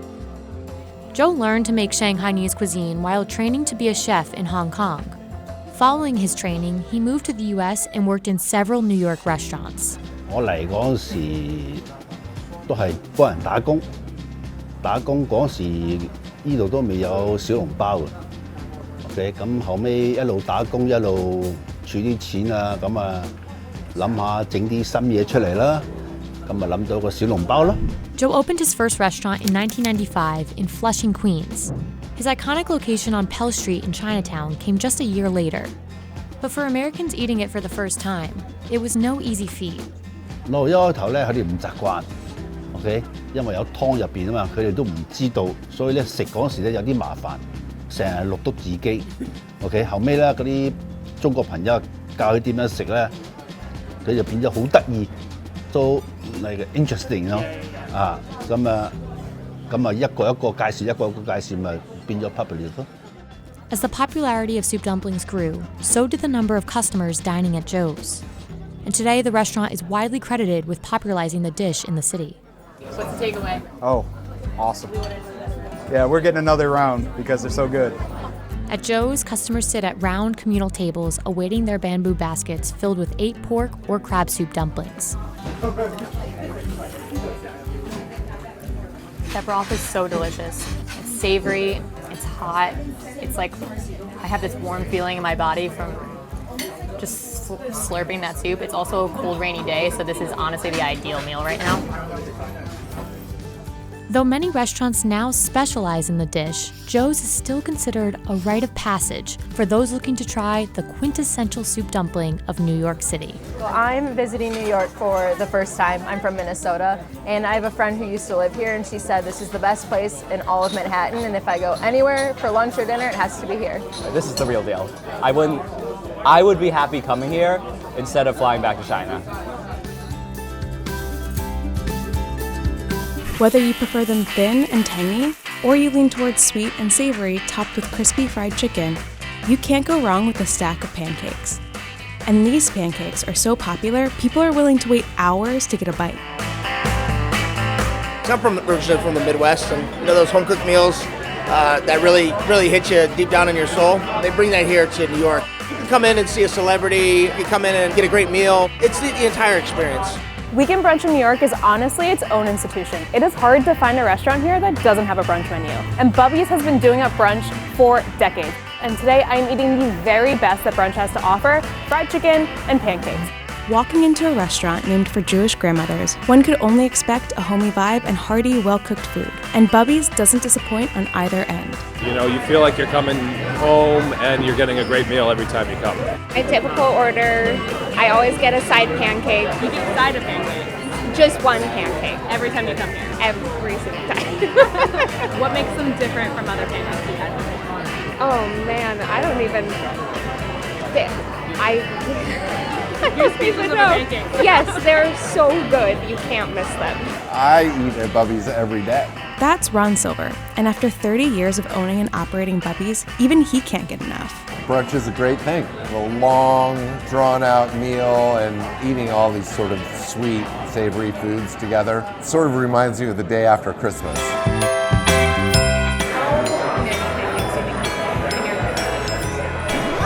That is just an impossible amount of pancakes to figure out. There are two kinds of pancakes on Bubby's menu. A plate of wafer-thin, super tangy sourdough pancakes that are served plain, or the more classic, fluffy, slightly sweet James Beard variety, which derive both their name and recipe from the culinary legend, of whom Ron is a massive fan. These pancakes, the recipe is James Beard's recipe, and I swapped out some of the milk for sour cream. And I think I was pretty young when I made those the first time, maybe like 24, so I was maybe more cocky at that time, willing to play with his recipes. The James Beard pancakes at Bubby's begin by whisking together eggs, sour cream, sugar, and a little melted butter. Then it's time for the dry ingredients, flour, baking soda, and salt, followed by a splash of milk. The batter is poured onto a piping hot griddle that's been doused in melted butter. Then it's left to sizzle and bubble before each pancake is flipped just once. Then it's doused once more in butter to ensure a perfectly crispy, buttery exterior. The fluffiness of it, and it's like it almost dissolves as I put it in my mouth. It's very easy to eat. This is kind of our third date. She told me about it, and so we decided to come here for our third date. So that's how I heard about it. Yep. Eat pancakes at your wedding. Thank you. Bubby's sourdough stack begins with this, a sourdough starter from 1890. Eggs, sour cream, sugar, salt, and melted butter are whisked together. Then, flour is mixed with the 130-year-old starter and some buttermilk for a punch of tang. Finally, the batter is left to sit to ferment for 24 hours to let the signature sour flavor really develop. The thin batter is poured onto the grill, and like its fluffy counterpart, flipped only one time before serving. The thing about these pancakes are breakfast, lunch, or dinner, they're always good. Man, it's just, my mouth is already watering and I already ate that for lunch. Ron opened Bubby's on Thanksgiving Day in 1990 when his friend who rented the space took a 3-week vacation. Ron decided to cook first and ask permission later, serving pies and Thanksgiving leftovers. By the time his friend returned, Bubby's was already a hit, and the restaurant has been going strong in the same space ever since. There was a place across the street that was very busy, and it was a pancake house, and they had a line around the corner. And I sort of remember standing outside one day saying, well, if I could just get that line to come over here, then we would be really busy. And although Bubby's has kept the array of pies, by developing a new menu based on American comfort foods, it managed to get that line and then some. It was about like 45, 50 minutes. I want to say like 35 minutes. About an hour. An hour? Yeah. And was it worth like killing 45 minutes of time? Oh yeah, I love it here. I just love the atmosphere. It's always so energetic, and it's just such a nice place to bring your friends. We're having kind of a crazy brunch. We're doing two different kinds of pancakes. On this side I have the James Beard pancakes. Of course, they're topped with fried chicken. You don't have to have them topped with fried chicken, but in my opinion, what's the point of going to brunch if you're not gonna get some sort of fried chicken? And then on this side I have the sourdough pancakes. I've never had pancakes that are this thin before. In restaurants, I've had them at home when I really mess up pancakes. Let's do the sourdough. Typically, if I was gonna eat pancakes, I would of course put butter or syrup on them, but I really wanna try them plain first, because I'm curious what the sourdough starter does to them. Oh, it's too big. They're really sour. Like, they're really sour and they're really sweet. I mean, obviously you say sourdough, you expect them to be sour, but I'm surprised at the complexity of the flavor and the way that it builds in your mouth, because when you first take a bite, it does taste like a pancake, and then the more you chew it, the more it has that like bready, pretzel-y sourdough feeling to it. They give you the thinnest pancake you've ever seen, and they still squish in that really satisfying way. I watched them make this, and I still have no idea how you get that consistency with something so thin. I'm here for the fried chicken. You basically get half a fried chicken on top of pancakes, which I am fully down for. Oh, it's juicy. Oh, this is juicy, this is crispy. Don't look at me while I have this moment. The chicken is brined for 24 hours, and you can tell it is so incredibly juicy that you can really taste. It's peppery, it's salty, and then it pairs perfectly with the pancakes because the pancakes are sweet but not too sweet. They have a little bit of syrup on top of them, because why not? With the crunchiness of the chicken and the fluffiness of the pancake, makes for a perfectly textured bite of food that is everything that you want from a Saturday brunch. Be it sober, hungover, 10 mimosas in, it doesn't matter. This is the ideal that you look for when you look for a weekend brunch. OddFellows pumps out 41,000 gallons of ice cream every year. But among all of the flavors they make, this plant-based chocolate chunk ice cream is one of the most challenging. It took over a year to develop the recipe, and it still takes 4 times longer to make than a dairy-based ice cream, because it's entirely made by hand. Today, the job of making this flavor is up to Abby Lavin and Manny Pichardo, who run an experienced team of ice cream makers. Manny has been doing this for longer than I've been born, I think. And there's no one else besides Manny who could do this. We visited OddFellows' facility to see how he makes this ice cream in such big batches. The day begins with making the ice cream's base, which contains 120 pounds of dark chocolate chips and 100 pounds of cashew butter. Manny and his team start by pouring the bags of dark chocolate chips inside a heated mixer. They add in large buckets of warm water and constantly stir the chocolate for an hour, until all of the chunks have dissolved into a liquidy mix. So this is when you know that the chocolate is ready, completely melted to be, mixed with the rest of the ingredients. The melted chocolate is then pumped through this tube into a holding tank, which continues to mix the chocolate so it doesn't harden. Next, Manny creates a mixture of stabilizers and salt. The combination of the two helps the ice cream stay together and form smaller ice crystals when it's eventually frozen.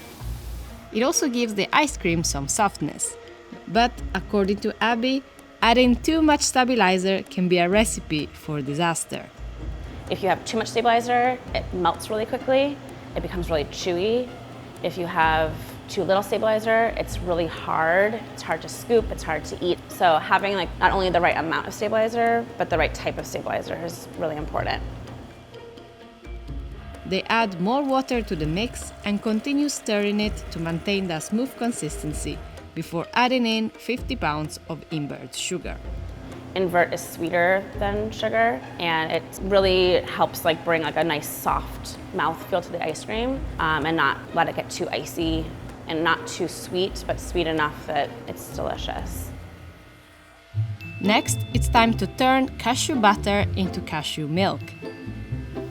So we're using cashew concentrate. It's pure ground cashew, and we're using this as 50% of our base. This is our protein. This is what gives it that really rich dairy-like texture and flavor. 100 pounds of cashew butter is scraped out of these buckets into the mixer and combined with cold water. Because there isn't any dairy in this ice cream, all of the fat needed to give it its structure and texture comes from the cashew butter. And while many other nuts like almonds or macadamias could be used, Abby and her team prefer using cashews because of their creaminess and more neutral flavor with chocolate. We found that adding water to the cashew concentrate gave it a creamier texture. We don't want it to be too thick because then you're just tasting cashew. We want it to be really creamy. And you don't want to get any piece of chunks of the cashew. So that's why it's supposed to be melted the right way. So this is about the same thing like when we melted the chocolate. If you see there's no chunks on the spatula, then you know it's ready. It's ready to be mixed with the other ingredients, and we're almost done to start running. The final mix is then pumped into this holding container before it's frozen and aerated. A really important part of the vegans is that it has to move. Because if it sits, it can congeal. So we're moving it right now. We have to keep it agitated until we can spin it and it'll stay in the ice cream form. At first, the ice cream comes out liquidy. But once it starts to freeze, they begin pumping it into these 3-gallon cartons. So that's ready. That's ready. They add chocolate chips by hand for the first few cartons, while another employee adjusts and fills a fruit feeder that will add in the right amount of chips at a steady rate. As it's pumped through these pipes, the mix is combined with one of the most important ingredients. But it's something you can't see. It's air, and it makes up around 20% of the total volume of this ice cream.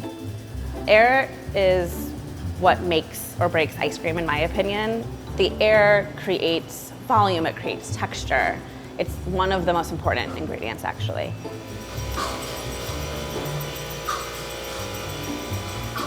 Each carton is weighed, then wheeled into a blast freezer where it's kept to harden and wait for final delivery.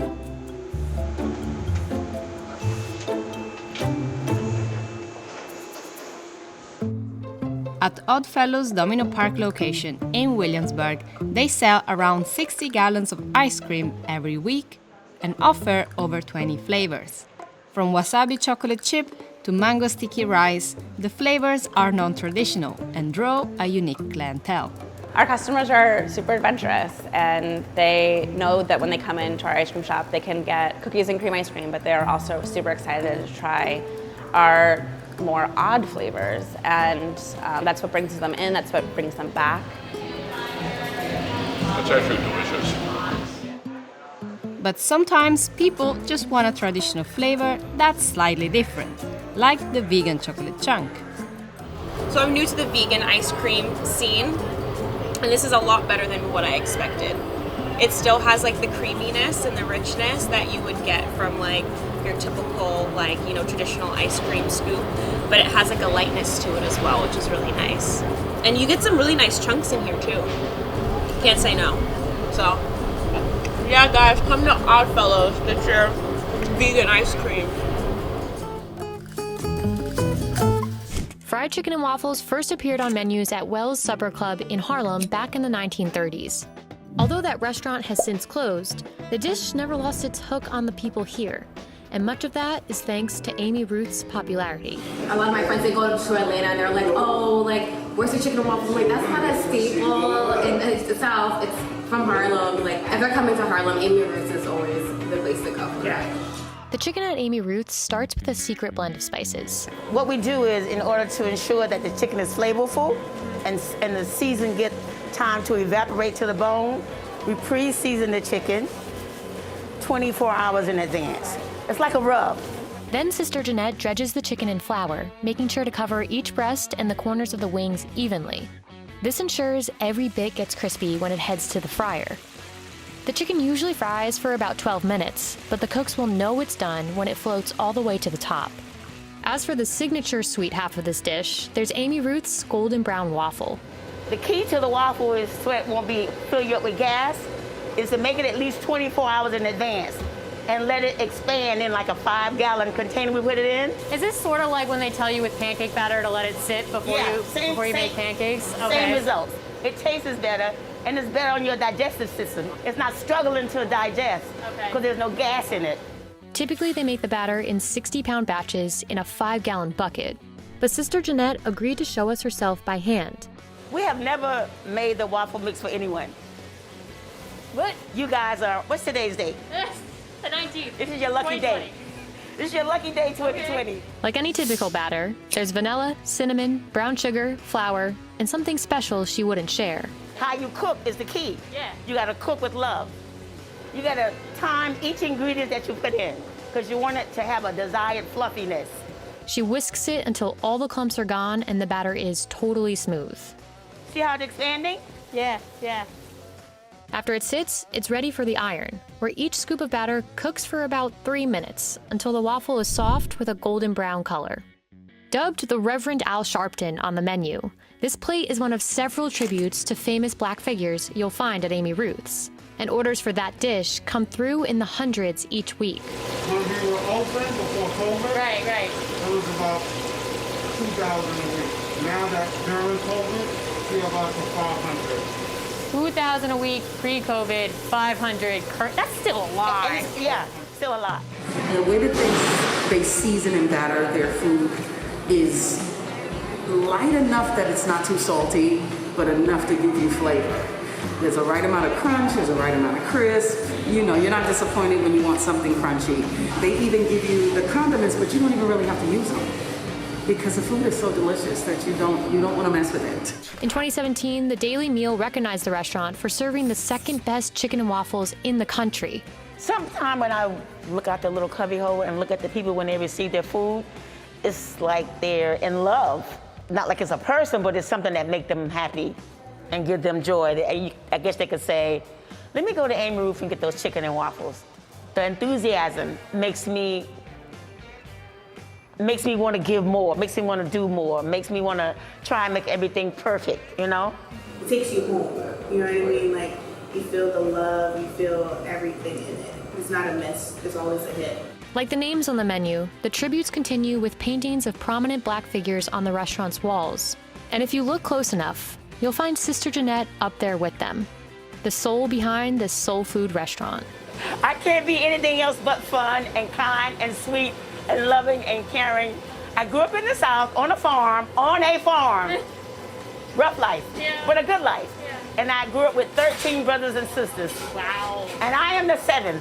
And my mother says I was the most strangest one. I don't know. I don't know what? Strangest one out of all the children. I said, I think you mean to say unique. And when I was little, she was like, what do you know about unique? I said, that's neat. Yeah. And I've always been like this. I don't know why. It is so crispy. It's like the flakes are flying off as I'm cutting in. That sound is amazing. The sound is amazing. It just makes you want to eat it.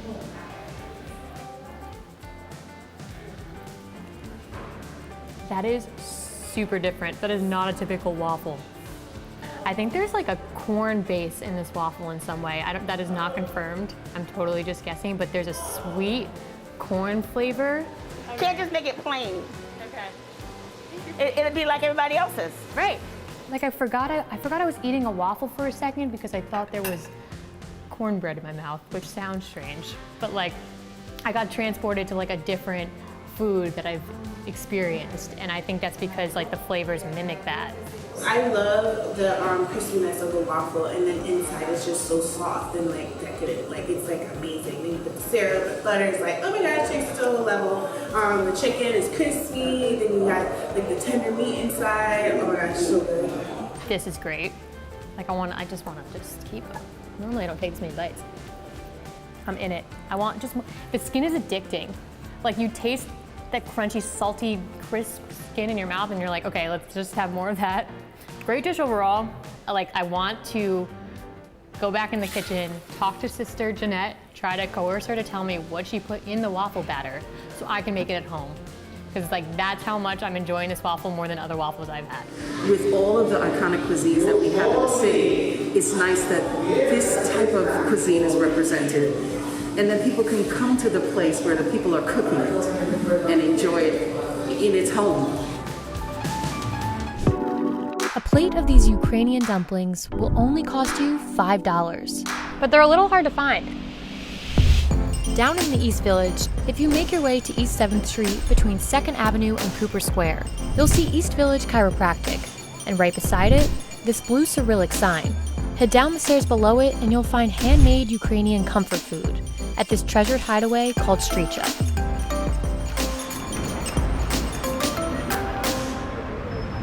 Meet the chef.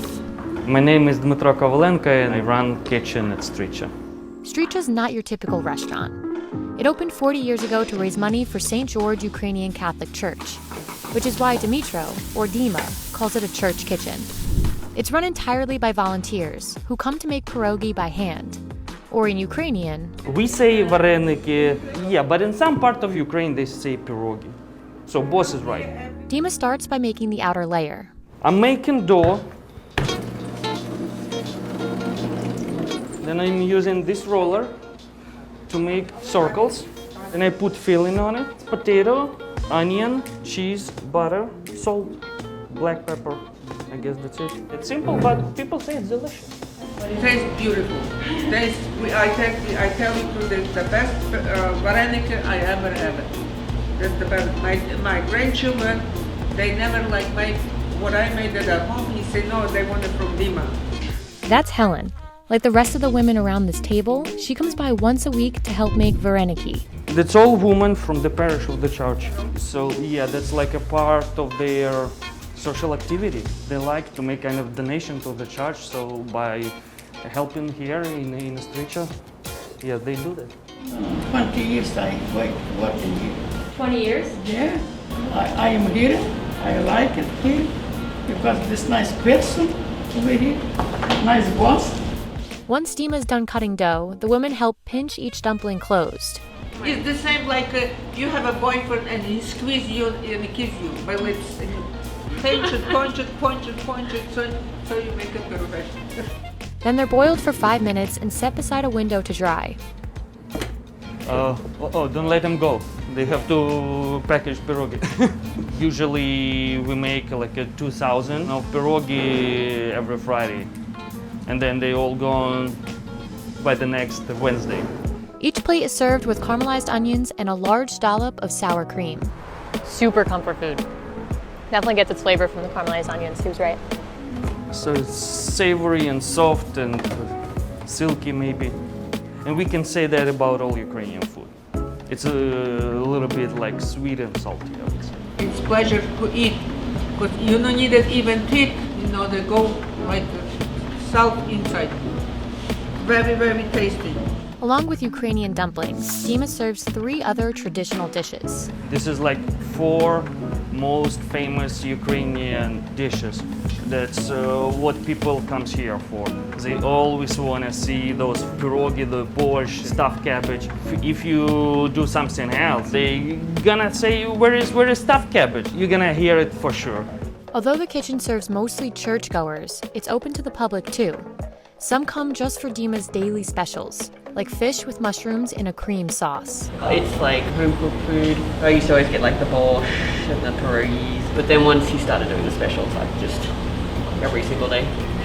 And it all costs no more than $8. So our price range is like from $4 for the borscht or stuffed cabbage and $5 for 6 pierogis.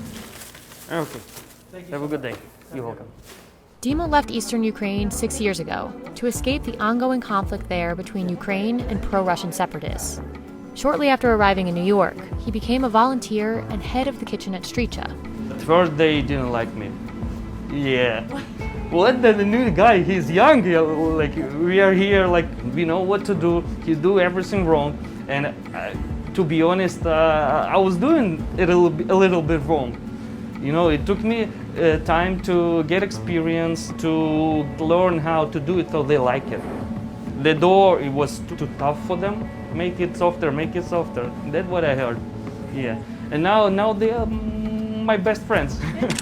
Dima's one of many who have found a second home in this little Ukrainian island underground, which fits right in with what Streecha, as a place, was meant to be. Streecha, it's like an old-fashioned Ukrainian word for meeting, like a place where people meet each other, which is like makes sense. And somehow, even thousands of miles from Ukraine, Dima's a little bit closer because of Streecha. I feel myself not being home, but I'm doing here something that gave me closer to home. And that, I told you, that means a lot for me because I'm missing home so much.